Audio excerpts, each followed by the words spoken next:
আসসালামু আলাইকুম everyone, welcome back to Ishan's mom happiness channel. আজ আমি পটল আলু দিয়ে একদম বাটা মশলা দিয়ে মাছের ঝোল বানিয়েছিলাম, সেই রেসিপিটাই শেয়ার করছি। চলুন রেসিপিতে চলে যাই। রেসিপিটা বানানোর জন্য এখানে পটল আর আলু নিয়েছি। পটলগুলো একদম নতুন কচি কচি পটল। এই পটলগুলো খেতে খুব ভালো লাগে। তো একটা পটলকে আমি লম্বা লম্বা করে 4টে করে টুকরো করে নিয়েছি। আর এখানে দুটো বড় সাইজের আলুকে এইভাবে লম্বা লম্বা করে কেটে নিয়েছি। এখানে দুটো মিডিয়াম সাইজের টমেটো নিয়েছি আর দুটো মিডিয়াম সাইজের পেঁয়াজকে ছোট ছোট করে কেটে নিয়েছি।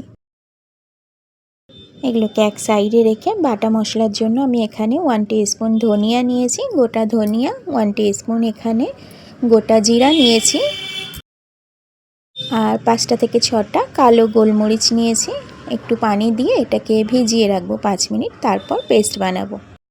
এদিকে মাছ নিয়েছি। তো 2 রকমের মাছ আছে এখানে। বড় বড় রুই মাছ আছে আর ওটা চারা মাছ, বোধহয় বাটা কি পার্শে হবে। আমি খুব একটা মাছ চিনি না, তবে মাছগুলো খুব টেস্ট ছিল। তো আমি লবণ আর হলুদ মাখিয়ে মাছগুলোকে একটু রেখে দেবো 10 মিনিটের জন্য, তারপর ভেজে নেব।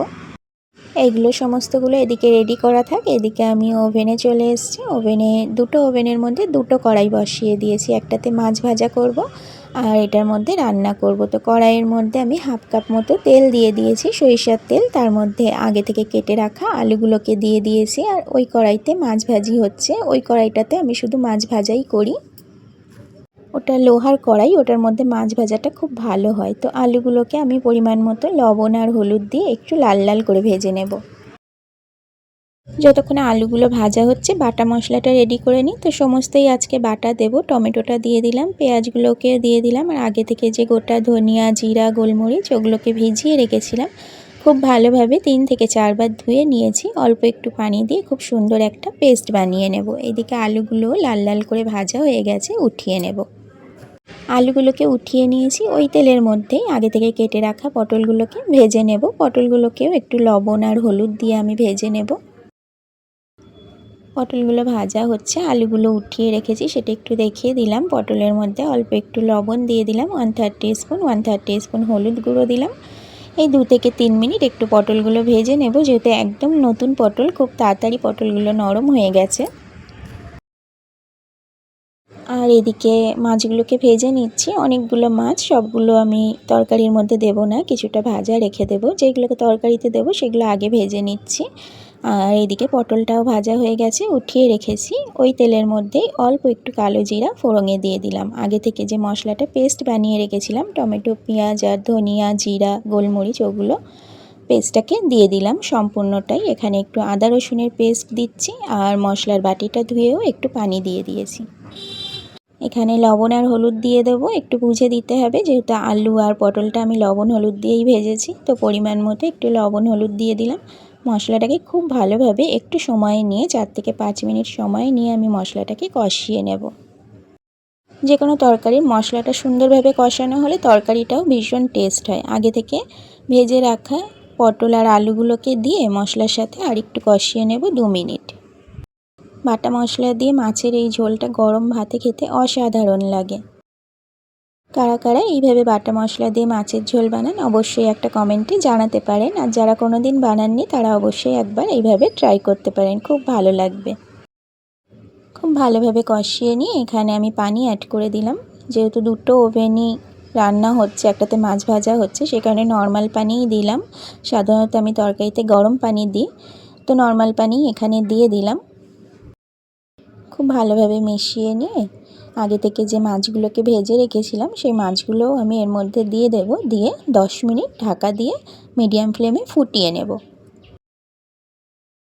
মাছগুলো দেওয়ার পর 10 মিনিট রান্না করে নিলেই খুব ভালোভাবে তরকারিটা রান্না হয়ে যাবে। মাছগুলো দিয়ে খুব ভালোভাবে মিশিয়ে নিলাম, এরপর আমি ঢাকা দিয়ে দেব।